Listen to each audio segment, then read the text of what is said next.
Hi, I'm Sarah from The Upcoming. Such a pleasure to have the chance to speak to you both.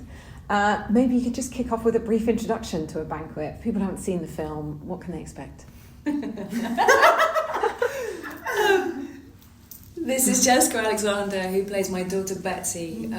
She is just extraordinarily brilliant. And the film A Banquet is about our really interesting relationship. Tumultuous, loving relationship. Extraordinary relationship we have as mother and daughter.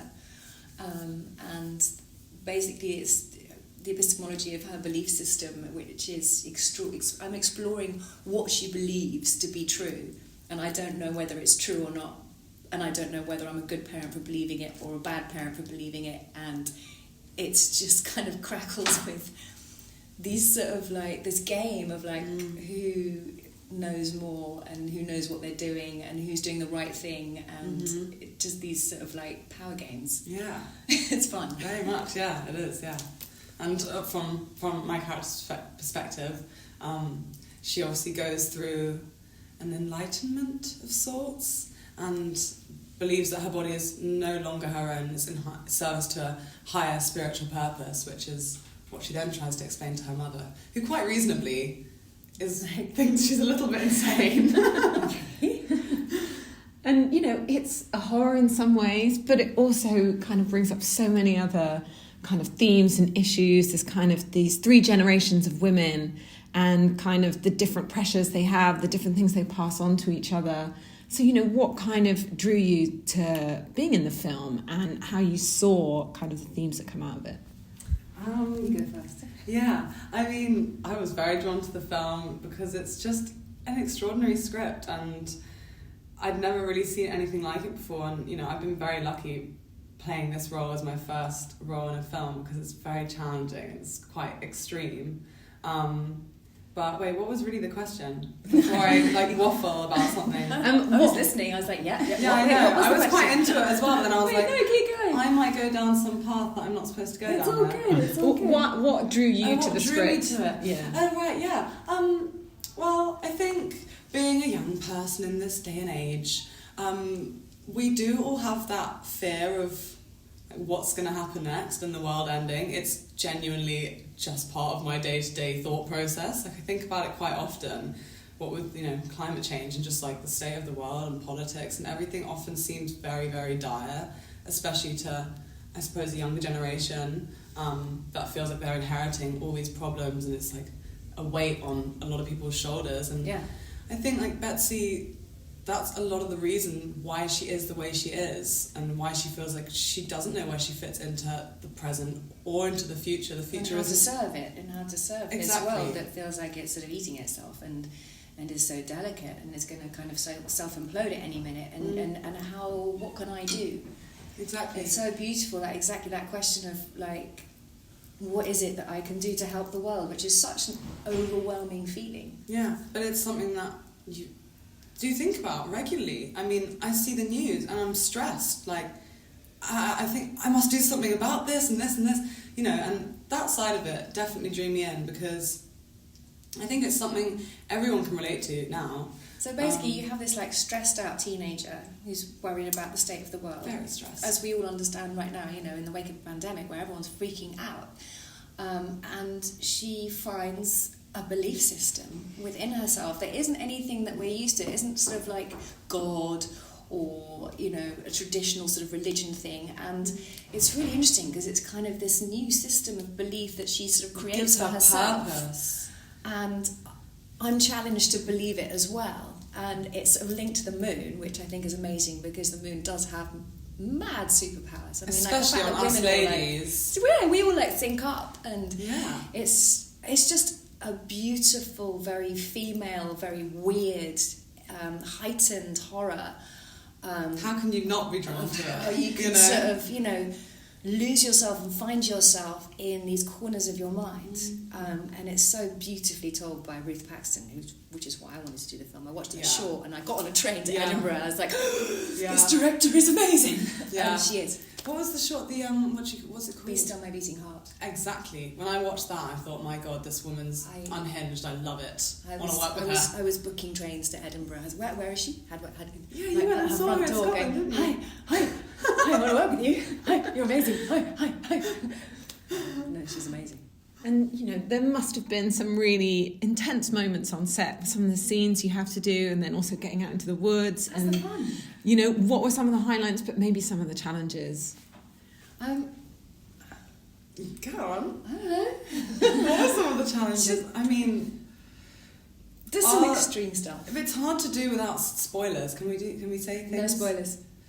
I mean, there's some very physical scenes. Weird stuff that happens. There's some weird stuff that happens, and there's some very physical scenes between you and me, particularly, which there's not really a way to rehearse it, and there's not really a way to choreograph it. You just have to actually do it. You have to make it tangible, and you have to, I have to make her believe that I can genuinely hurt her at times, or genuinely save her and really love her more than anything else on earth.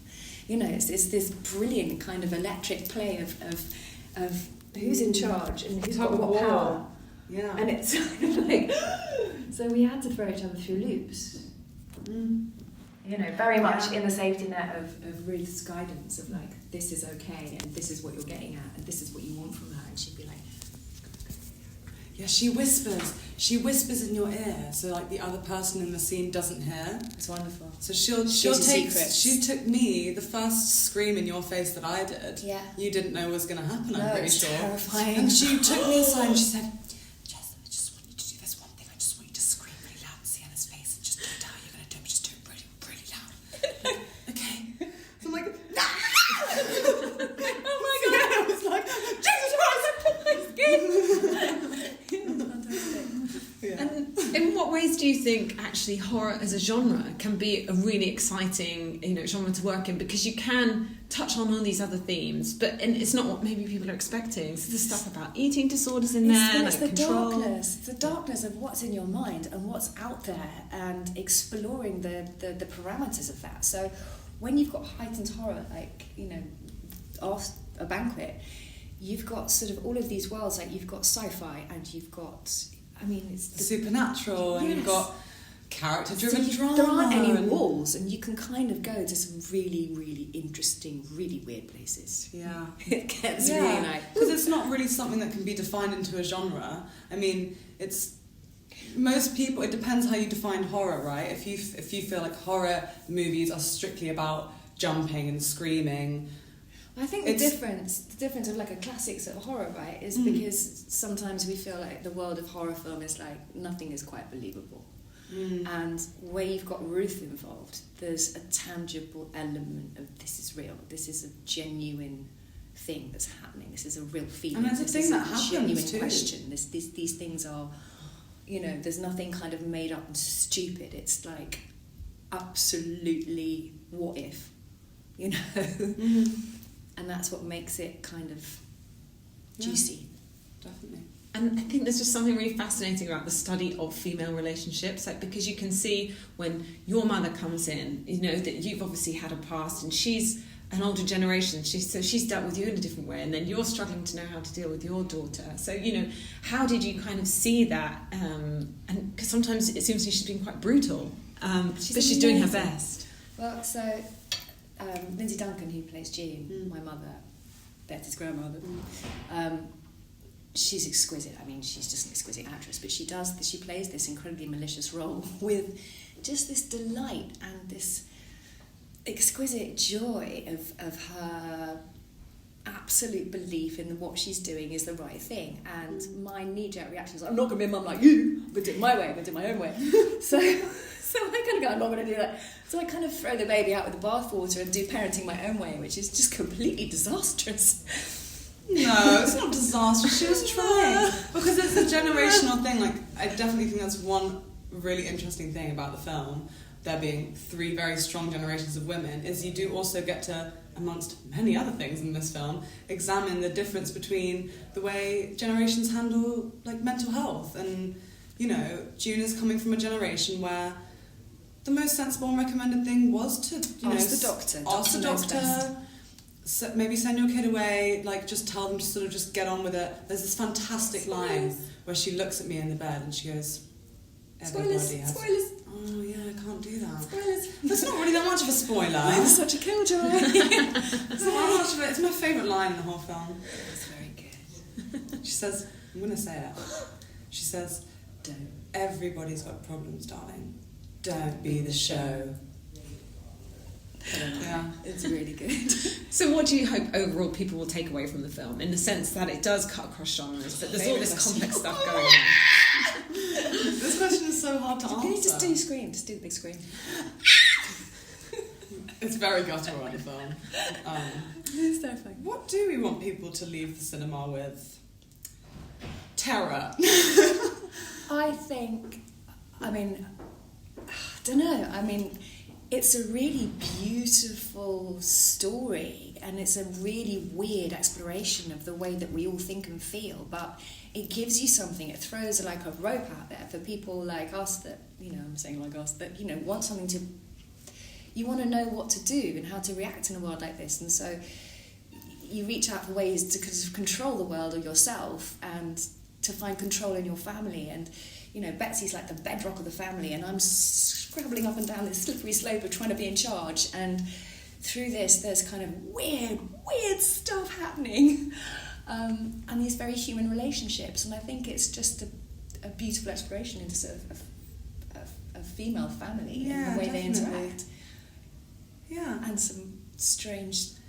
Very strange bits and pieces in there, but it's open to interpretation. That's the thing. It's there's a lot of anachronisms as well. Yeah, I feel like people will leave the cinema thinking really whatever strikes them personally. For some people, it's going to be a film that is very, very clearly about eating disorders. For some people, it's going to be a film that's very, very clearly about the supernatural. Some people are going to leave the cinema thinking Betsy is crazy, absolutely mental. It's just about mental health issues. Yeah, and it's about all of those things. That's the thing. That's why it's timeless difficult in that way. It's completely crosses. This could be a story that we tell in a completely different century, in a completely different world, and bringing it into this modern setting and putting it against the backdrop of what we're all living at the moment, I think makes it really interesting. Mm-hmm. And just finally, do you think films like this show that it's like kind of a sign of the times? You've got female director and 3 incredible and fascinating characters. Four. Sorry. Four. There's an appetite out there for films like this, and it seems to be happening more and more, but maybe still not enough. So how do you think things are changing in that respect? I think it's really important to hear female stories being told by female voices, because I think we get a bit more indulgent. So I think sometimes there's a fear of people getting bored, and I don't think you can get bored with anything Ruth makes. No. Or anything women do. Women are bloody great. For God's sake, why is it taking everyone so long to realise it? Yeah, and women... And men are lovely too.